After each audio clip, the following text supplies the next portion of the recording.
사실 기도는요, 평화를 누리고 기쁨으로 살아가는 지름길입니다.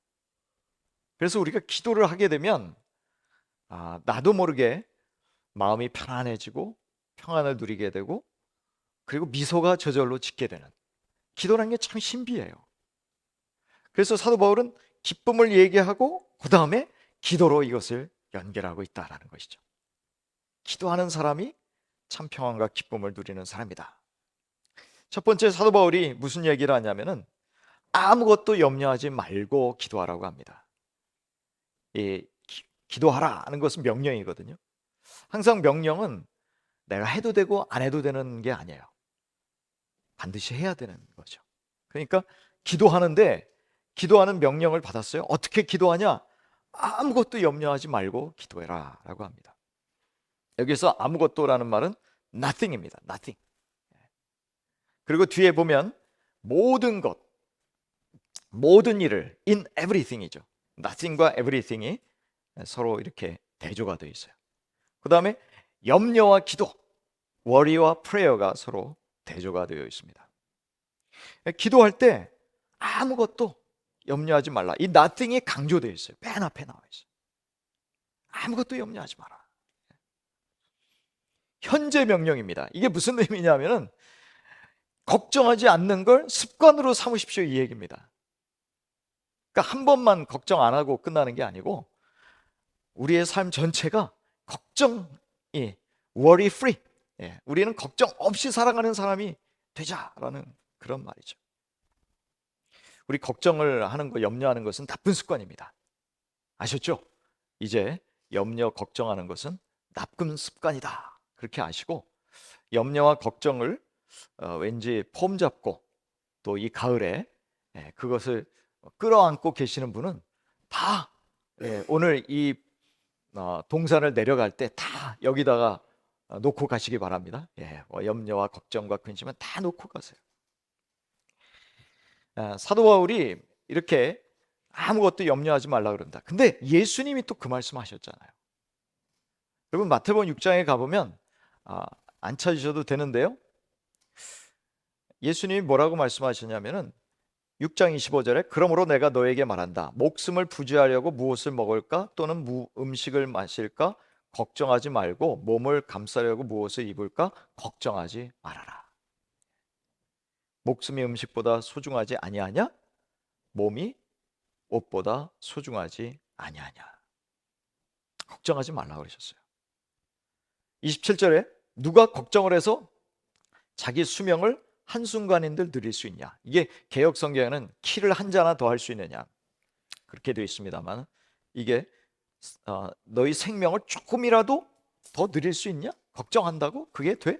안 된다는 거죠. 30절에 오늘 있다가 내일 아궁에 들어갈 들풀도 하나님께서 이와 같이 입히시거든 하물며 너희들을 입히시지 않겠느냐? 믿음이 적은 자들아. 그러니까 예수님은요, 걱정하고 염려하는 사람은 어떤 사람으로 보시냐면 믿음이 적은 사람으로 보세요. 너 믿음이 아직 적구나. 더 커야겠네. 그러므로 무엇을 먹을까, 무엇을 마실까, 무엇을 입을까 하고 걱정하지 말아라. 이 모든 것은 모두 이방 사람들이 구하는 것이요, 하늘 아버지께서는 이 모든 것이 너에게 필요하다는 것을 아신다. 그래서 33절에 너희는 먼저 하나님의 나라와 하나님의 의를 구하여라. 그리하면 이 모든 것을 어떻게 하신다고요? 너희에게 더하여 주실 것이다. 그러니까 하나님은 다 알고 계신다. 그러니까 하나님의 나라와 의를 먼저 구해라.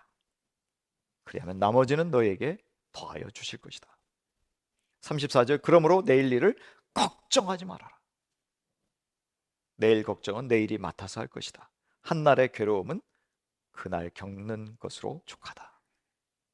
예수님이 말씀하셨어요. 예수님이 말씀하신 것을 기초로 해서 사도 바울이 계시를 받고 이야기합니다. 아무것도 염려하지 마라. 자, 염려는 대체로 이 세상에서 먹고 마시는 것과 관련되어 있습니다. 여기에서 자유로울 사람은 아마도 아무도 없습니다. 그러나 26절에서 보듯이 자기 수명을 한순간인들 누릴 수도 없는 것이죠. 자, 공중에는 어마어마하게 많은 새들이 있다 그래요. 얼마나 많은지 아십니까? 1,000억 마리의 새가 있다고 합니다. 이 지구상에. 예. 그리고 백합화의 새들도, 백합화의 꽃들도 하나님이 그렇게 입히신다. 그러니까 다 먹이시고 입히시는 하나님이 계시는데, 아버지가 계시는데 왜 믿음이 없어서 염려하느냐라고 말씀하시는 것이죠. 따끔하게 말씀하시는 것입니다. 하나님은요, 우리의 머리털까지 세신 바가 되었습니다. 그래서 우리의 모든 필요를 다 아십니다. 여러분, 그 믿음을 가지셔야 됩니다. 예수님께서 염려하지 말라고 하셨고 사도 바울도 염려하지 말라고 하고 있습니다. 가장 제일 먼저 강조되는 것이 nothing입니다. 그러니까 이제는 염려 없는 생활 스타일로 살아라 이런 거죠. 그래서 기쁘게 살고 늘 많은 사람들에게 평안을 줄 수 있는, 미소를 줄 수 있는 저와 여러분이 된다면 우리의 그 얼굴 자체가 그들에게 큰 메시지가 됩니다. 예수 믿는 사람, 쟤는 뭐 그렇게 잘 되는 것도 없는데 얼굴에 기쁨이 있네, 늘 평안이 있네, 걱정이 없네. 이런 모습을 보여줘야 여러분, 그 사람들이 우리에게 다가와요. 너 도대체 뭐가 있길래 맨날 즐거워하냐? 걱정 없어? 염려 없어? 얼굴에 근심빛이 없네? 그게 그 사람들을 끌어당기는 하나의 우리의 그 전도의 구심점이 될 수 있다는 것이죠. 맨날 우리가 죽상을 하고 있다고 생각해 보십시오. 쟤는 예수 믿어도 예수 믿는 게 별로 효과가 없네. 그러면 나도 믿으려고 했지만 안 믿는 게 낫겠다. 괜히 예수 믿었다가는 나도 저렇게 맨날 걱정과 근심 끌어안고 살게 되면 그것만큼 다른 사람들에게 전도를 막는 게 없다라는 얘기입니다. 우리가 방해가 되는 거예요. 모든 일에라고 되어 있습니다. 여러분, 모든 일에, 그러니까 특정한 일에만 우리가 하나님 앞에 기도하는 게 아니고 모든 일에 기도하라고 되어 있어요. 그 모든 일에는 어떤 것이 포함되어 있을까요? 한번 여러분들 모든 일에 내가 이런 것까지도 하나님 앞에 기도해야 돼? 라고 하는 것을 한번 생각해 보십시오. 이런 거 기도하면 하나님이 웃으실 텐데, 야, 너는 아직도 유치하구나. 그런 말씀을 오늘 여기서 배제하는 겁니다. 어저께도 우리 이승 목사님 그 강의에도 봤지만, 우리가 들었지만, 우리가 기도할 수 있는 것은 모든 일에 있어서 다 기도할 수 있는 거예요. 질병과 질병에서 치유뿐만 아니라 취직이나 대학 입시 이런 것뿐만 아니라 가장 작은 것까지도 하나님 앞에 기도할 수 있는 것. 그래서 모든 일에 기도하라고 하는 것이죠. 나의 아픔과 나의 문제와 연약함과 긴급한 기도 제목뿐만 아니라 내 삶의 모든 것을 하나님께 알리라는 것입니다. 그래서 이것이 항상 기도하라는 것이죠. 사도 바울의 권면과 우리 삶의 색다른 점이 여기에 있다라는 것을 기억하시길 바랍니다. 별 볼 일 없는 일도, 진짜 이런 것까지도 기도해야 할까 하는 것까지도 하나님 앞에 기도하는 것, 이것이 기도 생활의 중요한 열쇠라는 것을 기억하시길 바랍니다.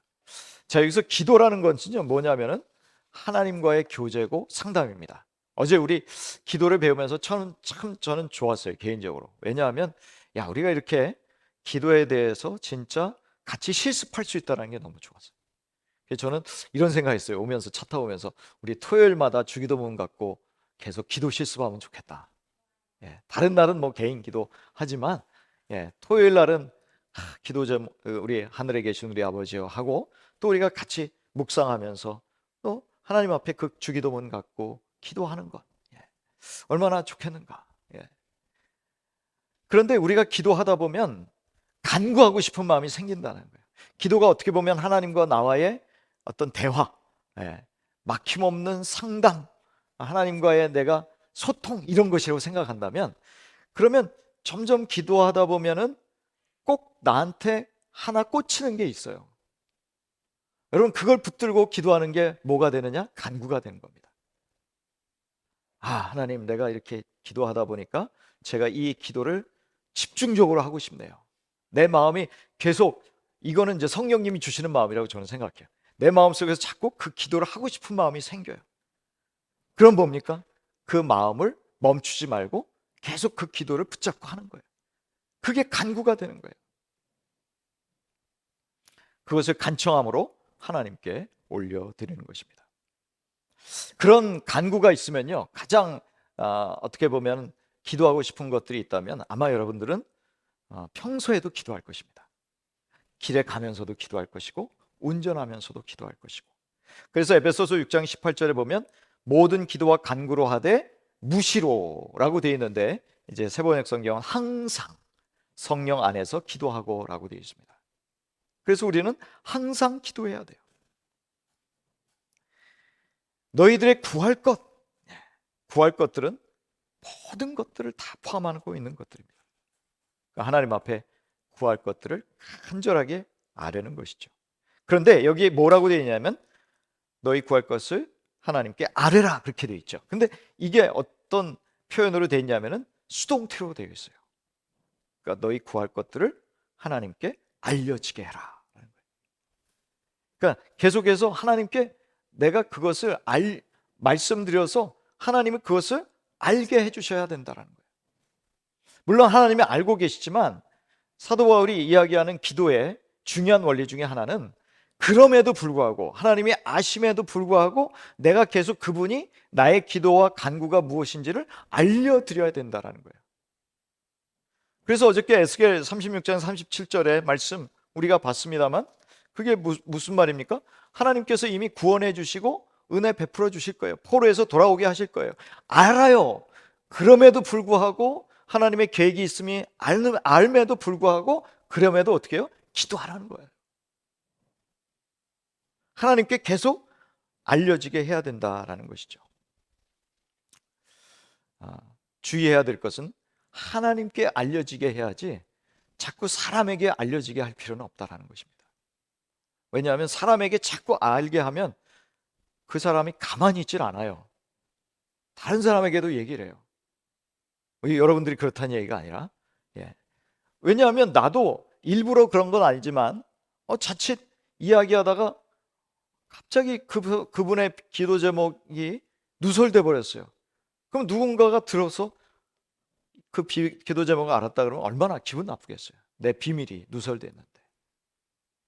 그러니까 우리가 웬만하면 기도 제목이 있다 그러면은 진짜 필요한 기도 제목이 있으면 같이 나누지만, 내가 공개해도 될 기도 제목이 있다면 나누지만, 그렇지 않다면 골방에 들어가서 하나님 앞에만 알려지게 해도 충분하다라는 것입니다. 우리가 그 사람들에게 자꾸 알리는 목적 중에 하나는 뭔가 사람들에게서 내가 도움을 얻을까 하는 심리도 없지 않아 있는 것 같아요. 근데 그게 뭡니까? 불신이거든요. 하나님이 해주셔야 되는 것을 사람에게 받으려고 하는 것은 뭐예요? 하나님의 능력을 내가 제한하는 것입니다.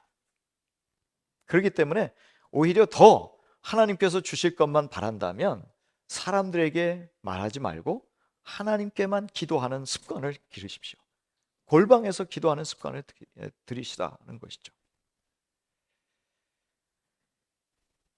여러분, 브루클린 태버네클 교회라고 저와 제 아내가 진짜 좋아하는 교회가 있습니다. 근데 그 맨하탄에 있는 그 교회인데요. 지금도 가보면은 주로 교인들이 흑인들입니다. 이제는 많이 이제 백인이나 동양인들도 섞여 있었는데 과거에는 거기가 되게 위험한 지역이었어요. 그래가지고 흑인들이 많이 있었던 곳입니다. 여기에 백인 목사님이 담임 목사님으로 들어가요. 한 교회에. 그때가 1972년이었다고 합니다. 예배당이 약 200명 들어갈 수 있는 규모였지만 교인들은 한 20명 정도. 우리 교회를 연상하시면 됩니다. 우리 교회 정도 되는 사이즈였어요. 그런데 그 건물이 되게 낡았어요. 수리할 돈도 없었기 때문에 창문도 더러웠고, 그 다음에 벽에 페인트칠은 벗겨져 있었고, 마룻바닥은 낡고 닳아서 구멍이 난 곳이 몇 곳이 있었다고 합니다. 근데 곧 수리할 비용이 없어서 그냥 방치해 둔 것이죠. 여러분 뉴욕 가보면 쥐들이 얼마나 많은지 몰라요. 구멍에 아마 쥐들이 왔다 갔다 했을 거예요. 첫 주일 오전 예배 때 85불의 헌금이 들어왔다고 합니다. 그러나 경비나 목회자의 생활비를 제외하고서도 교회가 매달 갚아야 될 대출금이 232달러였어요. 첫 달 대출금을 갚아야 될 날이 가까웠을 때에 교회의 재정은 겨우 160달러밖에 없었습니다. 자, 첫 달부터 내가 이렇게 대출금을 못 갚아야 되나, 얼마나 마음이 답답했겠어요. 목사님이 이렇게 기도했다고 합니다. 주님, 저 좀 도와주십시오. 저는 아는 게 없지만 이번 달 대출금을 갚아야 한다는 것은 알고 있습니다. 그러면서 2층의 작은 책상 앞에 앉아서 머리를 숙인 채 흐느끼며 외쳤습니다. 하나님, 어떻게 해야 됩니까? 대출금도 갚을 수 없습니다. 그렇게 1시간 남짓 하나님께 기도했는데, 부르짖었는데, 이런 게 간구죠. 하나를 집중적으로 기도하는 간구를 드렸을 때 갑자기 새로운 생각이 떠올랐어요. 교회 앞에 우편함이 있지만 또 우체국에 사서함이 있다는 것 사실을 그때서야 딱 깨달은 겁니다. 그래서 사서함에 달려왔어요. 혹시 거기에 뭔가 있을까? 그런데 아무것도 없었습니다. 그 실망한 마음으로 들어오고 있었어요. 그런데 손잡이를 돌리고 그 다음에 교회 문 안으로 들어왔을 때 깜짝 놀랐습니다. 현관 바닥에 자기가 우체국에 갈 때까지만 해도 잊지 않았던 하얀 봉투가 거기에 있었습니다. 거기에는 50달러짜리 지폐 2장이 들어있었습니다. 그래서 그걸 가지고 대출금을 갚을 수 있었다라는 것이죠. 그래서 목사님은 텅 빈 교회에서 이렇게 소리쳤습니다. 하나님, 당신이 다녀가셨군요. 당신이 다녀가셨군요. 할렐루야가 터져 나왔다고 합니다. 사실 그 돈이 어디에서 왔는지는 아무도 모릅니다. 그러나 분명한 것은 하나님이 공급하셨다는 것이죠. 우리가 하나님 앞에 기도하게 되면 또 하나님께서 이렇게 한 걸음 한 걸음 또 채워주시고 인도하신다는 것을 우리는 또 기억해야 될 것입니다. 여러분, 하나만 더 예화를 이야기할게요. 부산 신학교를 세우신 그 김길창 목사님이라는 분이 계셨습니다. 사실 김길창 목사님, 저희 아버님이 사실 부산 신학교를 또 이렇게 다니셨다가 피난 나와서 부산 신학교 다녔다가 이제 장로의 신학교를 이제 들어가시고 뭐 그렇게 해서 졸업하고 목사님이 되셨거든요. 그래서 부산 신학교 하니까 너무 반가운 거예요. 근데 그 부산 신학교를 세우신 김길창 목사님이라는 분이 16살 때 내가 공부를 해야겠구나라는 열정에 사로잡혔습니다. 그런데 지금까지 학교 근처에는 가본 적이 없어요. 한문만 배웠어요. 그리고 아버님은 한약방을 하시는 분이었고, 그러니까 학비도 엄두도 못 내는 상황이었고, 그래서 하나님 앞에 기도만 했다고 합니다. 하나님, 제가 공부할 수 있는 길을 열어주십시오. 식사할 때도, 길을 갈 때도, 일을 할 때도. 이 김길창이라는 청년이 하나님 앞에 계속, 이게 무시로 성령 안에서 기도하는 거예요. 항상 성령 안에서 자기가 간구하는 것을 집중적으로 기도하는 거예요. 여러분, 이거는 내가 원한다고 되지 않는 것 같아요. 저도 기도를 해봐서 알지만 하나님이 그런 마음을 주시면 계속해서 기도할 수 있습니다. 하나님이 그걸 원하시는 것 같아요. 그래서 성령님이 아마 이 김길창 이 형제님에게 그런 마음을 주셨던 것 같아요. 그렇게 기도한 지 얼마 후에 창원군에 갈전교회라는 곳이 있었다고 그래요. 거기에 우군서 영수, 예전에는 장로님이 있고 그 밑에 영수라는 분도 있었습니다. 그래서 그 영수가 갑자기 그를 불렀어요. 그 영수라는 분이 뭐라고 얘기하냐면 공부할 마음이 없냐고 물었습니다. 왜 그러시죠? 그랬더니 다름이 아니라 학비는 내가 될 테니까 너는 내 아들 우현구와 이웃에 있는 목상현이와 함께 대구에 있는 개성학교에 가서 공부해라. 여러분, 개성학교라고 아십니까? 대구에? 예. 그 개성학교에 가서 공부해라. 미션스쿨로 알고 있습니다. 그래서 이분이 거기에 가서 공부하고 또 나중에 목사님이 되고 신학교를 세웠었다라는 그런 스토리가 있습니다. 자기가 그 그분의 아들, 영수님의 아들을 보호자의 자격으로 가서 공부할 수 있게 된 것이죠. 여러분, 하나님은 우리의 신음에도 응답하십니다. 우리의 작은 읊조림에도 응답하시는 분이십니다. 그러면서 항상 늘 하나님 앞에 알려드리는 것이 여러분의 습관이 되시기를 바랍니다. 대신 염려는 없는 그런 생활 습관을 우리가 가져야 된다는 것이죠. 하나님이 우리의 공급원이시고 우리는 하나님께만 의존해야 된다라는 것을 우리는 기도를 통해서 늘 배울 수 있다는 것입니다. 여러분, 우리가 이렇게 기도하게 되면요, 무슨 유익이 있냐면 결국은 내 의지나 내 노력으로 얻은 것이 아니라 하나님이 주셨다는 것을 더 깨닫게 됩니다. 내가 기도하지 않으면 하나님이 주셨는데도 나는 별로 감사할 마음이 없어요. 그냥 때가 돼서 생겼나 보다 이렇게밖에 생각 안 하죠. 그러나 하나님 앞에 간절히 기도하면 다른 사람은 몰라도 나는 아는 거예요. 이것은 하나님이 나에게 기도에 응답하신 거였구나. 그래서 우리는 기도해야 됩니다. 이럴 때 우리의 신앙이 자라요. 여러분, 기도에 응답받으면 얼마나 신난지 모릅니다. 그리고 더 기도할 마음이 생기는 거예요. 우리 초신자들에게는 특권이 있습니다. 하나님이 기도의 응답을 잘해주세요. 네. 우리 윤건 형제 같은 경우에, 지혜자매 같은 경우에 기도 열심히 하시잖아요. 그럼 응답이 잘 올 거예요. 다른 사람들에 비해서. 다른 사람들에게, 우리 다른 형제자매들에게 기도 응답이 없다라는 게 아니라 특별히 하나님께서 그분들의, 우리 초신자들의 신앙을 성장시키기 위해서 기도를 사용하여 응답해 주심으로 점점 신앙이 자라게 해주십니다. 그래서 기도하세요. 신앙이 자라게 됩니다. 응답받게 됩니다. 근데 또 어떻게 기도하냐면은 감사함으로라고 되어 있습니다. 감사함으로. 감사를 동반하면서 기도하라 라고 되어 있죠. 우리가 감사한다라는 게 쉽지는 않습니다. 그런데 여러분, 이 히브리 말에는요, 감사라는 말이 원래 없어요. 감사라는 말이 없고 찬양이라는 말이 있습니다. 그러니까 하나님을 향해서 찬양하는 게 문맥상에 보니까 이건 감사로 번역해야겠어. 그래가지고 감사가 된 거예요. 그러니까 원래는 감사라는 말은 특별하게 없었다는 얘기입니다. 하나님을 찬양하는 게 감사가 되는 것이죠. 하나님의 성품에 초점을 맞춰서 찬양하고 예배하게 되면 그게 감사가 되는 거예요. 그래서 찬양과 감사는 같이 묶여 있습니다. 늘 함께 가는 것이죠. 여러분, 감사할 게 있게 되려면 어떻게 되느냐? 많이 생각해야 돼요. 그래서 하나님이 나에게 행하신 일이 무엇일까를 생각하는, think하게 되면 thank you 하게 됩니다. 그래서 늘 하나님이 나에게 행하신 일들을 돌아볼 줄 아는, 기도의 자리에 들어가면 하나님이 나에게 이런 은혜를 베풀어 주셨지 라는 것이 생각나게 돼요. 그러면 그 생각이 내 마음속에 들어오게 되면 그 일을 이루어 주신 하나님께 대한 감사가 또 생기게 된다라는 것이죠. 그래서 이렇게 감사와 찬양은 우리의 믿음의 표시다라는 것입니다. 그 다음에 너희의 마음과 생각을 지키실 것이다. 우리 7절에 보시면 그런 말씀이 있는데 한번 7절을 다시 한번 같이 한번 읽어볼까요? 시작.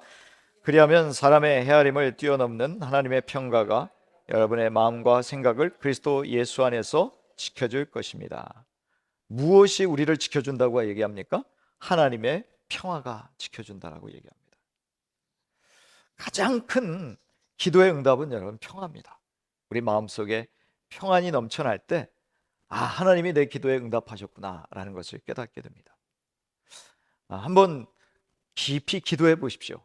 저는 이렇게 말씀드리고 싶어요. 주기도문을 하게 되면 사실 깊이 들어갈 수밖에 없다고 생각합니다. 그런데 깊이 기도하고 그 다음에 일어서면요, 갑자기 얼굴이 펴지고 그 다음에 입술에서 찬양이 흘러나올 때가 많습니다. 하나님께서 우리에게 찬양이 흘러나오고 기쁨을 주시면 마음의 평안은 보장된 것입니다. 찬양이 있고 기쁨이 있으면 마음이 분유하거나 두렵거나 또 마음이 막 어지럽거나 그렇지 않습니다. 평안이 있습니다. 여러분, 기도의 가장 큰 축복 중에 하나는 뭐냐면, 기도를 하게 되면 내 마음의 평안을 유지하면서 살 수 있다는 것이죠. 어떤 특별한 일을 하지 않아도 괜찮아요. 그저 하나님과 깊은 교제 가운데 들어갔다 나오면 나도 모르게 내 마음이 기쁘고 평안해요. 그런데 세상은 변한 게 없어요. 상황은 변한 게 없어요. 주변의 사람도 여전히 속을 새깁니다. 그럼에도 하나님과 깊은 교제 가운데 들어갔다 나오면 왠지 마음이 평안하고 기쁘다는 것이죠. 그리고 세상이 두렵지 않습니다. 불안하고 초조하지 않습니다. 그런데 이 마음을 지키는 방법이 무엇입니까? 바로 기도라는 것이죠. 기도를 하게 되면 우리는 평화를 지킬 수 있다라는 것입니다. 이사야 26장 3절에 보면 이런 말씀이 있습니다. 주님께 의지하는 사람들은 늘 한결같은 마음을 가진 사람들이니 그들에게 평화의 평화를 더하여 주시기 바랍니다. 우리가 기도하면서 평안이 있으면 그 응답에 대해서 걱정하지 않으셔도 됩니다. 왜냐하면 하나님이 우리에게 평안을 주셨다는 것은 곧 무엇이냐면, 너가 간구하는 것을 내가 곧 너에게 줄게 라는 사인이기 때문에 그렇습니다. 평안을 얻는 것 자체도 기도를 통해서 얻는 유익이지만, 그러나 평안을 맛보게 되면 그 다음에 하나님이 나에게 주실 것들에 대해서 의심하지 않게 돼요. 아직 내 손에 쥐어지진 않았어요. 하나님께서 나에게 간구하는 것을 내 손에다가 금방 쥐어주시면 얼마나 좋겠어요. 그런데요, 하나님은 우리를 너무 사랑하시기 때문에 부모님이 자기 자식을 사랑하는 것처럼 때가 되면 줘야지, 때가 안 되면 줬다가 무슨 낭패를 당하게 하겠습니까? 아무리 내 아들이 너무 이쁘고 사랑스럽지만 운전면허도 안 땄는데 차 사달라 한다고 차 사주겠습니까? 줄 수가 없는 것이죠. 내가 그것을 받을 만한 그릇이 될 때에 하나님은 그것을 주십니다. 그런데 그것은 좀 기다려야 돼요. 대부분 기다려야 돼요. 당장 주어지지 않습니다. 그런데 하나님은 기다려 그래 놓고는 우리에게 평안을 주십니다. 내가 평안을 너에게 주는 거야. 왜냐하면 이것이 너한테 기도 응답을 준다는 사인이거든. 그러니까 이 평안을 붙들고 기다려, 인내해.